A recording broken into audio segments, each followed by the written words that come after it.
23 June 2026 মঙ্গলবার রাত প্রায় 10:42 মুম্বাইয়ের ওয়েস্টার্ন রেলওয়ের চার্চ গেট নালাসোপারা ফাস্ট লোকাল ট্রেনের ফার্স্ট ক্লাস কম্পার্টমেন্ট।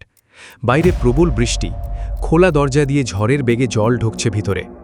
আর ঠিক সেই মুহূর্তে একটা ছোট্ট ঝগড়া শুরু হয়, যা কয়েক মিনিটের মধ্যে রক্তাক্ত হত্যাকাণ্ডে পরিণত হয়।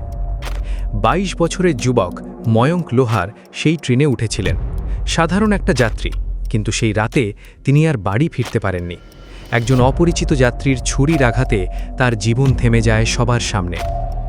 Welcome to the show. আমি সঞ্জু, আর আপনি দেখছেন Mumbai local train murder case. আজকের এই এপিসোডে আমরা দেখব কিভাবে একটা তুচ্ছ ঝগড়া কয়েক মিনিটের মধ্যে রক্তাক্ত হত্যায় পরিণত হয়, কিভাবে পুলিশ মাত্র 15 ঘন্টায় অপরাধীকে ধরে ফেলে। আর সবচেয়ে বড় কথা, এই ঘটনা আমাদের শহরের লোকাল ট্রেন ব্যবস্থার নিরাপত্তা নিয়ে কত বড় প্রশ্ন তুলে দিয়েছে। ময়ঙ্ক লোহার বয়স 22 বছর, মুম্বাইয়ের সাধারণ এক কর্মজীবী ছেলে। প্রতিদিনের মতো সেদিনও সে লোকাল ট্রেনে চেপেছিল বাড়ি ফেরার জন্যে। ফার্স্ট ক্লাস কামরায় উঠেছিল। বাইরে তখন মুষলধারে বৃষ্টি, ট্রেনের দরজা দিয়ে জল আসছিল কামরার ভিতরে। সেই রাতে শুধু একটা কাজই করেছিল ময়ঙ্ক, দরজা বন্ধ করতে বলেছিল। অন্যদিকে ছিল রোশান সুবর্ণ, 30 বছর বয়সী, মীরা রোডের বাসিন্দা। বাবা আর দাদার সাথে অ্যান্ধেরি এয়ারপোর্টের কাছে একটি কার্গো হ্যান্ডলিং ফার্মে কাজ করত।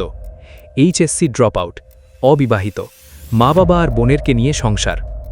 পুলিশ পরে জানিয়েছে সেদিন কাজ শেষে সে প্রায় পুরো একটা বোতল ড্রিঙ্কস একা শেষ করেছিল। বৃষ্টির কারণে ক্যাব পাচ্ছিল না, তাই অ্যান্ধেরি স্টেশন থেকে চার্চ গেট নালাসোপারা ফাস্ট লোকালে চড়ে বসে। একটা ট্রেন, দুটো মানুষ, একটা খোলা দরজা। রাত 10:42-এ ট্রেন অ্যান্ধেরি স্টেশনে ঢোকার সময় দুজনের মধ্যে কথা কাটাকাটি শুরু হয়। ময়ঙ্ক চাইছিল দরজা বন্ধ হোক, কিন্তু রোশান চাইছিল দরজা খোলা থাকুক। কামরার বাকি যাত্রীরা ময়ঙ্কের পক্ষ নেয়। পরিস্থিতি উত্তপ্ত হয়। রোশানের কনফেশন অনুসারে সে জানায় যে ময়ঙ্ক তাকে একটা ঘুষি মেরেছিল। বাকি যাত্রীরাও তাকে মেরেছিল। মদের নেশা, গায়ে হাত পড়ার অপমান আর উত্তেজনা একসাথে মাথায় চেপেতেই সে তার ব্যাগ থেকে একটা বড় ছুরি বের করে এবং ময়ঙ্কের বুকে ও পেটে একাধিকবার ছুরি চালিয়ে দেয়। কামরায় তখন এক মুহূর্তের নিস্তব্ধতা, তারপর ভিড় সরে যায়। ময়ঙ্ক মেঝেতে লুটিয়ে পড়ে। যাত্রীদের একজন সেই মুহূর্তে ফোনে ভিডিও করছিল। সেই ভিডিওতে দেখা যায় কালো পোশাকে রোশান ময়ঙ্কের পাশ দিয়ে হেঁটে চলে যাচ্ছে। রাত 11:04 ট্রেন বরিভিলি স্টেশনে ঢোকে। ট্রেন থামার আগেই রোশান চলন্ত ট্রেন থেকে লাফ দিয়ে প্ল্যাটফর্মে নামে এবং ভিড়ে মিলিয়ে যায়। 3 মিনিটের মধ্যে জিআরপি এবং আরপিএফ কামরায় পৌঁছায়। ময়ঙ্ককে স্ট্রেচারে করে স্টেশনের এমার্জেন্সি মেডিকেল রুমে নিয়ে যাওয়া হয়। রাত 11:42-এ তাকে অ্যাম্বুলেন্সে করে কান্দিভালির শতাব্দী হাসপাতালে পাঠানো হয়, কিন্তু ততক্ষণে অনেক দেরি হয়ে গিয়েছিল। হাসপাতালে পৌঁছানোর পর ডাক্তাররা ময়ঙ্ককে মৃত ঘোষণা করেন। এদিকে পুলিশের সামনে একটাই প্রশ্ন, অভিযুক্ত কে?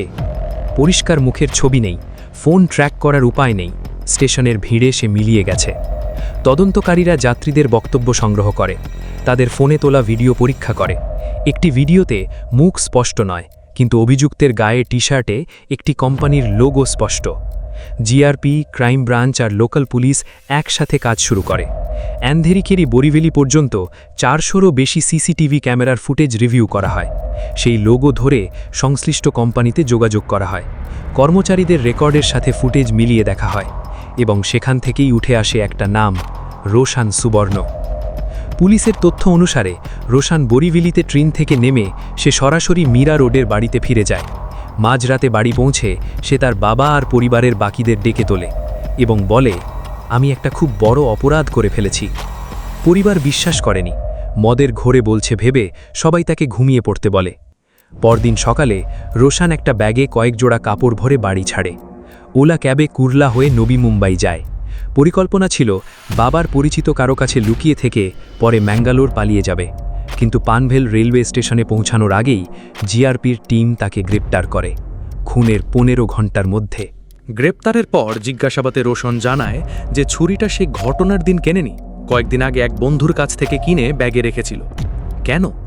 এই প্রশ্নের উত্তর এখনও তদন্তের অংশ। পুলিশ সেই বন্ধুকেও জিজ্ঞাসাবাদ করার পরিকল্পনা করছে। আদালত রোশনকে 29 জুন পর্যন্ত পুলিশ হেফাজতে রিমান্ড দিয়েছে। কিন্তু এই কেস শুধু একটি খুনের গল্প নয়। মুম্বাইয়ের লোকাল ট্রেন শুধু একটা যানবাহন নয়, এটা শহরের শিরা। প্রতিদিন লক্ষ লক্ষ মানুষ এই ট্রেনে চেপে কাজে যায়, বাড়ি ফেরে, স্বপ্ন দেখে। এই কামরাগুলোতে মানুষ ঘুমায়, পড়ে, গল্প করে। এটা একটা চলমান শহর, এবং সেই চলমান শহরেই একটা খোলা দরজার তর্ক প্রাণ নিয়ে গেল। ঘটনার মাত্র 48 ঘন্টা পর মাহিম স্টেশনের কাছে আরেকটি ছুরি হামলা হয়। 35 বছরের নবীন সুভাষ প্রসন্ন ট্রেন থেকে নেমে হাঁটছিলেন। ভুলবশত এক অপরিচিত মানুষের সাথে ধাক্কা লাগে, সেই মানুষের ফোন পড়ে ভেঙে যায়। সেটুকুই কারণ। নবীন তৎক্ষণাৎ ক্ষমা চান, কিন্তু ততক্ষণে অনেক দেরি হয়ে গেছে। সেই মানুষ ছুরি বের করে তার পেট থেকে ডান দিকে গভীরভাবে ছুরি মেরে দৌড়ে পালিয়ে যায়। নবীন নিজে বলেছেন, আমি বুঝতেও পারিনি যে ছুরি মেরেছে। 1 মিনিট পর অনুভব করলাম। পরিবার ভেবেছিল সে মজা করছে। মাত্র কয়েকদিন আগে ট্রেনের খুনের খবর শুনেছে সবাই। তার বোন ফোন কেটে দিয়েছিল। একটু পরে দেখা যায় নবীন রক্তে ভেজা কাপড়ে বাড়ির দিকে হাঁটছে। দুটো ঘটনা, দুটো ছুরি, দুটো সাধারণ মানুষ, দুটো তুচ্ছ কারণ। এখানে একটা প্রশ্ন থেকে যায়, আমাদের পাবলিক স্পেসে কি এতটাই অসহিষ্ণুতা তৈরি হয়ে গেছে যে একটা বৃষ্টির রাতে দরজা বন্ধ করার অনুরোধ মৃত্যু ডেকে আনতে পারে? সাইকোলজির দৃষ্টিকোণ থেকে দেখলে রোশনের আচরণে কিছু নির্দিষ্ট প্যাটার্ন স্পষ্ট। প্রথমত, মদের প্রভাব। অ্যালকোহল মস্তিষ্কের প্রিফ্রন্টাল কর্টেক্সের কার্যক্ষমতা কমিয়ে দেয়, যা মানুষের সিদ্ধান্ত নেওয়ার ক্ষমতা এবং আবেগ নিয়ন্ত্রণের দায়িত্বে থাকে। ফলে সাধারণ পরিস্থিতিতে যে মানুষ হয়তো পিছিয়ে যেত, সে তখন সরাসরি চরম সিদ্ধান্তে পৌঁছে যায়। দ্বিতীয়ত, পাবলিক হিউমিলিয়েশন। কামরার সকলে ময়ঙ্কের পক্ষ নিয়েছিল। রোশনের উপর চাপ এসেছিল শুধু একজনের কাছ থেকে নয়, একটা পুরো গোষ্ঠীর কাছ থেকে। মনোবিজ্ঞানে এই অভিজ্ঞতাকে বলা হয় কালেকটিভ রিজেকশন বা গ্রুপ শেমিং। মদের ঘোরে এই অভিজ্ঞতা বহুগুণ বাড়িয়ে অনুভূত হয়। তৃতীয়ত, ছুরি ইতিমধ্যে ব্যাগে ছিল। এটি একটি গুরুত্বপূর্ণ বিষয়। যে ছুরি সে কয়েকদিন আগে কিনে রেখেছিল, সেটি সেই মুহূর্তে হাতের কাছে ছিল। মনোবিজ্ঞানে অস্ত্রের উপস্থিতিকে বলা হয় ওয়েপন এফেক্ট, যেখানে অস্ত্র থাকলে আক্রমণাত্মক চিন্তা স্বয়ংক্রিয়ভাবে বাড়ে, বিশেষ করে যখন মানুষ ইতিমধ্যে উত্তেজিত এবং বিচার ক্ষমতা কমে যাওয়া অবস্থায় থাকে। এই 3টি উপাদান একসাথে যখন মিলেছিল, ফলাফল ছিল একটি অপ্রতিরোধ্য বিস্ফোরণ। সোশিওলজিক্যাল দৃষ্টিতে এই কেস আরেকটি গভীর প্রশ্ন তোলে। মুম্বাইয়ের লোকাল ট্রেন প্রতিদিন অসংখ্য মানুষকে এক জায়গায় চেপে রাখে। ক্লান্তি আছে, ভিড় আছে, উত্তাপ আছে। এই পরিস্থিতিকে বলা হয় ক্রাউডিং স্ট্রেস, যেখানে মানুষের ব্যক্তিগত সীমানা ক্রমাগত লঙ্ঘিত হতে থাকে এবং ছোট বিষয়েও প্রতিক্রিয়া বড় হয়ে যায়। কিন্তু এটুকু দিয়ে খুনকে ব্যাখ্যা করা যায় না। বরং এই প্রশ্নটা করা জরুরি যে একজন মানুষ কয়েকদিন ধরে ব্যাগে ছুরি বহন করছিল কেন? তার মনে কি আগে থেকে কিছু ছিল, নাকি এটি সত্যিই একটি আকস্মিক সিদ্ধান্ত? এই প্রশ্নের উত্তর তদন্তকারীরা এখনও খুঁজছেন। ময়ঙ্কের মা একটাই কথা বলতে পেরেছিলেন, আমার ছেলে কখনো কারো সাথে ঝগড়া করত না। সে সেই রাতে শুধু বৃষ্টির জল থেকে বাঁচতে চেয়েছিল, একটা দরজা বন্ধ হোক চেয়েছিল। সেটুকু চাওয়াই তার শেষ ইচ্ছা হয়ে গেল। এই কেস আমাদের সামনে একটা অস্বস্তিকর সত্য রেখে যায়। অপরাধ সবসময় পরিকল্পিত হয় না। কখনো কখনো একটা উত্তপ্ত মুহূর্ত, একটা হাতের কাছে থাকা অস্ত্র এবং একটুখানি বিচারবুদ্ধির অনুপস্থিতি একটা সাধারণ রাতকে চিরকালের জন্য বদলে দিতে পারে। এবং সেই বদলটা যার জীবনে আসে, তার জন্য আর কোনো পরের রাত থাকে না।